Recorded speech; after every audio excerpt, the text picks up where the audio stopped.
네, 아메리카 라이브에서 다뤄주신 노보노디스크 현재 4% 넘게 오르고 있고요. 나스닥과 S&P 500 보합권에 머무르면서 계속해서 혼조세 보이고 있습니다. 자, 오늘 시장 대응에 필요한 내용들 체크해 볼게요. 글로벌 인사이트 시간인데요. 오늘은 블랙퀀트 에쿼티 윤진 대표이사 모셨습니다. 대표님 안녕하세요. 네, 오늘의 주제 바로 확인해 보도록 하겠습니다. 오늘의 주제는요, 파월의 사실상 마지막 잭슨홀 미팅 시장의 변곡점 되나입니다. 금요일에 파월의 연설을 앞두고 있죠. 네. 뭔가 그래서 시장이 이렇게 관망세를 보이는 게 아닌가 이런 생각도 드는데 네. 이게 변곡점이 되어줄까요? 사실 이제 파월 의장의 발언 혹은 이제 뭐 트럼프의 어떤 관세 정책 부분 요 정도 이슈가 돼야 사실상 이제 시장에 직접적인 타격을 줄 수 있는 변곡점이 되는 부분인데 일단 파월 의장 같은 경우에는 현재 시점에서 가장 예상이 안 되는 인물이라서 아무래도 시장이 이 부분을 굉장히 좀 예민하게 보고 있는 상황입니다. 일단 기존에는 사실 이제 어떤 인플레이션에 대한 부분들을 반영을 해서 오히려 금리 인하에 대해서는 절대 진행하면 안 된다라는 기조를 기존까지도 유지를 해왔었고 그것 때문에 이제 트럼프가 직접적으로 연준까지 방문을 해서 본인의 의견 피할을 하면서 금리 인하를 본격적으로 좀 진행했으면 좋겠다라는 의견을 피해 왔었죠. 근데 이 부분 때문에 최근 들어서에도 이슈가 굉장히 많았었는데 금리 인하에 대한 가능성이 급격하게 높아진 가장 큰 포인트가 최근에 이제 개인 기반의 소매 판매나 혹은 이제 소비자 물가지수 부분이 굉장히 저조하게 나타나면서 실질적으로 관세에 의한 타격이 아니라 오히려 지금 소매 판매나 이런 부분들이 감소하는 걸 볼 때 인플레이션이 감소하는 추이로 들어가는 거 아니냐 이런 전망 때문에 이제 금리 인하에 대한 가능성이 굉장히 좀 높아졌었고 99.9%까지도 금리 선물 시장에서 찍었던 바가 있었습니다. 근데 요거는 이제 시장 투자자들이 투기하는 방식에 따라서 금리 선물 시장의 퍼센티지는 움직이는 거기 때문에 이게 실질적인 퍼센티지는 아니고요. 연준의 의견을 대변하는 게 아닙니다. 근데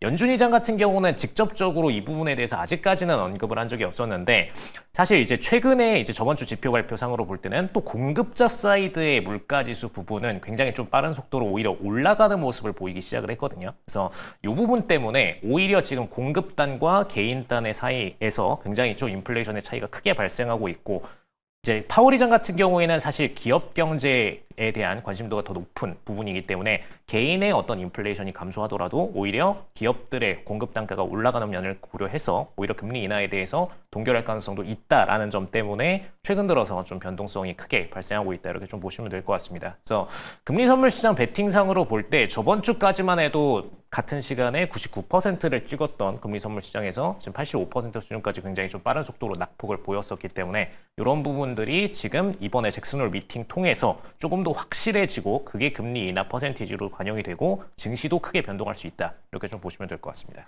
네, 파월의 스탠스에 따라서 변동성이 늘어날 거다라고 정리해 주셨는데요. 네. 만약에 파월이 계속해서 좀 신중한 접근 방식을 취한다면 네. 여기에 시장은 크게 조정을 받을까요?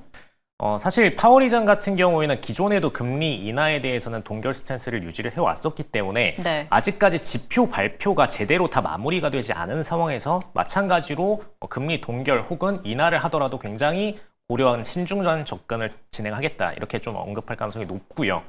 왜냐하면은 이렇게 발언할 수밖에 없는 가장 큰 이유가 관세에 대한 실질적인 시행이 8월에 진행이 되거든요. 그럼 이제 이 8월에 대한 실타격에 대한 지표를 볼 수 있는 게 9월 초는 돼야지 첫 지표를 받아볼 수 있는 상태입니다. 그러니까 지금까지 트럼프가 실질적으로 관세를 시행하겠다 이런 언급들을 반복해서 해왔지만 실질 이행되지 않았던 국가들이 워낙 많았었고 네. 그 국가들이 실질적으로 관세를 내고 인플레이션 타격으로 이어지는 게 이제 9월 지표부터 처음 공개가 되는 거기 때문에 사실 파월 입장에선 이 지표만 보고선 뭔가 금리 인하에 대한 스탠스를 공격적으로 취한다? 이게 오히려 옳지 않은 판단이다라고 언급할 가능성이 굉장히 높습니다. 그래서 이런 부분들이 만약에 잭슨홀 미팅에서 조금 더 보수적으로 발언이 된다라면은 증시시장 입장에서는 금리 인하에 대한 기대치를 갖고 있다가 파월이 이렇게 나오면 금리 인하 안 할 수도 있겠다라고 하면서 급격하게 시장 기조가 변할 수 있다라는 점이 가장 큰 변수이고요.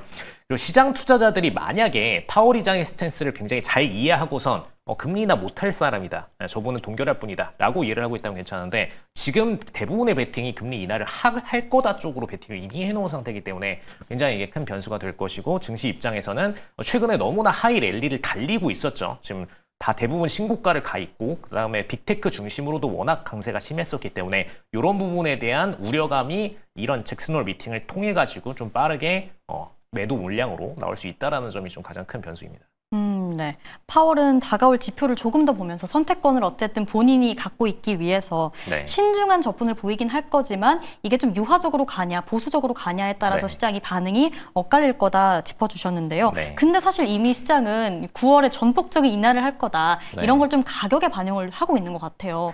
네. 근데 사실 이렇게 계속 좀 증시가 오르다 보니까 조정이 슬슬 나올 때쯤 됐는데 네. 뭐 제대로 된 조정은 아직까지 없다 보니까 그쵸. 그런 우려도 있거든요. 네. 이거 어떻게 보세요? 사실 이제 제일 우려되는 부분이 이 부분인데, 이제 증시 자체가 최근 들어서 이제 퍼 기준으로 보더라도 S&P의 퍼 기준으로도 이미 30을 한번 찍었고 7월에도 한번 찍었었고 현재도 아직 30선에 머물고 있고요. 그다음에 가장 이제 유명한 지표 중 하나인 버핏 인디케이터, 즉 이제 버핏 지수라고 불리는 지수 기준으로 보더라도 GDP 대비해서 지금 이 기업들의 시가총액 기준 금액을 보더라도 200%를 훨씬 더 뛰어넘는 과거 닷컴 버블보다 더 높은 수준의 퍼센티지를 보이고 있는 게 현재 상태입니다. 그러다 보니까 사실 밸류에이션적으로만 접근해서 볼 때는 지금 당장은 오히려 이제 매도를 해야 되는 게 맞는 기조의 단가예요. 그래서 굉장히 좀 시장 위험감이 높은 기조로 많이들 분석을 하고 있는데, 다만 변수가 하나 있다라면은 이제 과거 닷컴 버블 때와 현재의 시장을 좀 나눠서 볼 필요는 있습니다. 이전에는 사실 만약에 200선 수준의 버핏 인디케이터를 찍었다 그러면 뭐 당장이라도 매도해야 되는 그런 위험한 상황이었는데, 과거 같은 경우에는 미증시 내부에서 미국인들이 자국민들이 벌어가지고 번 돈으로 투자를 하는 그 미국 안에 한정된 투자 시장이었던 게 과거 닷컴 버블 시점에서의 미증시였고, 지금 같은 경우에는 지금 우리나라도 사실상 투자를 워낙 많이 하다 보니까 지금도 이런 방송을 하고 있는 거죠.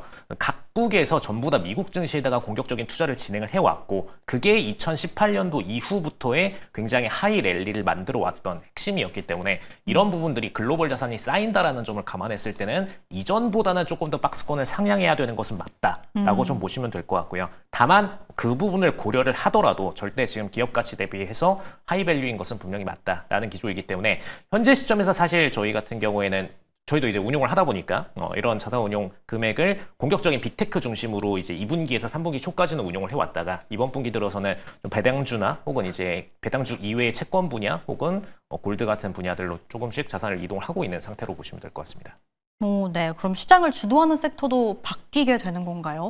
네. 일단 시장 주도 섹터 자체가 원래는 이제 혁신 테크들 중심으로 원래 성장세가 가장 도드라지게 보여지고요. 근데 그런 부분들이 만약에 이제 시장이 조금 조정 국면이 임박했다 혹은 이제 성숙기로 들어갔다라고 할 때는 시장 자산 자체가 바로 채권이나 골드로 이동하는 것은 아니고 이제 배당주나 혹은 이제 고성장 혹은 이제 재무주 중심으로 많이 포트폴리오들을 이동을 먼저 시키게 되고요. 그다음에 이제 직접적인 침체 국면으로 들어서게 되면은 그때 돼서는 이제 공격적으로 자산들이 빠져나오면서 골드나 채권 혹은 이제 그냥 단순한 RP물 혹은 뭐 엔화 같은 자산으로 많이 옮겨지게 되는 특성이 있습니다. 그래서 이런 국면에 따른 자산 포트폴리오의 편입 차이가 분명히 존재하기 때문에 최근 들어서도 좀 포트폴리오를 보시게 되면은 섹터들이 헬스케어 섹터가 좀 굉장히 저번 주 금요일 같은 경우에도 도드라지게 상승세를 보였었거든요. 뭐 일라일리라던가 이런 면들이 본격적으로 보일 수 있었던 이유가 워낙 이제 방어 섹터 중에서도 헬스케어가 그나마 이번 관세 타격군에서도 많이 벗어나 있던 섹터이기 때문에 가장 수혜를 입었었고요. 최근 같은 경우에는 방어 섹터 중에서도 관세의 어떤 피해를 덜 볼 수 있는 섹터 중심으로 많이 자산들이 이동하고 있다. 좀 이렇게 보시면 될 것 같습니다. 근데 추가적으로 최근 들어서 이제 달러 자체에 대한 매도 물량들이 좀 많이 나오고 있거든요. 그래서 기축통화국 내부에서도 달러에서 엔화라던가 유로화 쪽으로 많이 자산이 이동하고 있다는 점은 좀 참고하실 필요가 있겠습니다. 네. 엔화 언급해 주셨는데 네. 엔화와 더불어서 골드는 또 어떻게 보세요?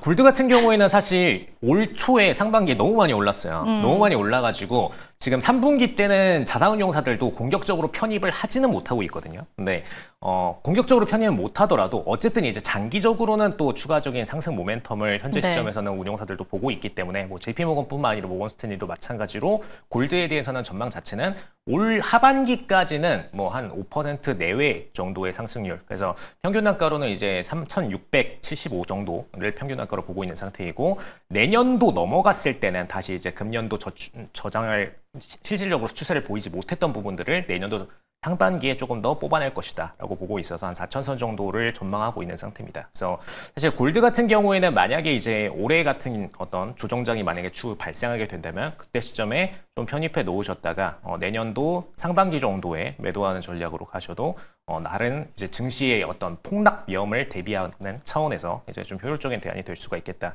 좀 이렇게 말씀드릴 수 있을 것 같고요. 그다음에 이제 최근 들어서 자산 자체가 엔화도 아까 말씀드렸지만 이제 골드 외에도 암호화폐 같은 자산으로도 많이 이동하고 있다라는 점은 참고하실 필요가 있겠습니다. 네, 아까 헬스케어 얘기가 나와서 말인데 유나이티드 헬스가 네. 지난주에 뭐 버크셔 해서웨이에서 담으면서 네. 엄청 올랐거든요. 네네네. 근데 뭐 이미 많이 빠져 있긴 했지만 네. 약간 지금을 저가 매수의 기회로 삼아보면 좋을까요? 이런 섹터들은? 근데 사실 이제 벌써 굉장히 빠른 폭등으로 인해 가지고 네. 저가 매수를 살짝 라고 벗어나고 하기에도? 있긴 해요. 아, 네. 네, 근데 이제 대부분의 사실 헬스케어 기업들이 보시면은 코로나 위기를 겪고 나서 매출이 급감한 기업들이 굉장히 많거든요. 근데 그 기업들이 그 여세를 받아가지고 네. 계속해서 급락해서 지금 굉장히 과매도 구간으로 들어서 있는 친구들이 많습니다. 그래서 그 기업들도 역시나 다 저평가 구간으로 많이들 들어가 있기 때문에 해당 기업군 중에서 매수하시면 굉장히 저평가된 매수를 하실 수 있는 포트폴리오도 많으실 거고요. 근데 이제 버크셔 해서웨이는 잠깐 나왔으니까 말씀드리면 버크셔 해서웨이 같은 경우에는 저가에서 사실 마켓 메이킹을 해가지고 적정 주가로 끌어올리는데 최적화된 자산운용사 중 하나입니다. 네. 그래서 그런 포트폴리오를 만들어서 상승을 보이고 있다라는 점은 참고하시면 좋을 것 같고 포트폴리오 매수하실 때 그런 저평가 매수 중심으로 트레이딩 하시면은 좀 좋겠다. 최근 들어서는 AI 중에서도 mRNA 관련된 AI 분야들도 또 헬스케어 안에 존재하기 때문에 그런 분야들도 타겟팅 하시면 좀 더 효율적인 매수를 하실 수가 있습니다. 오, 네, 조금 세분적인 전략까지 함께 네. 잡아주셨습니다. 네, 오늘 말씀은 여기까지 듣도록 하겠습니다. 블랙콘테커티 윤진 대표이사와 함께했습니다. 말씀 고맙습니다.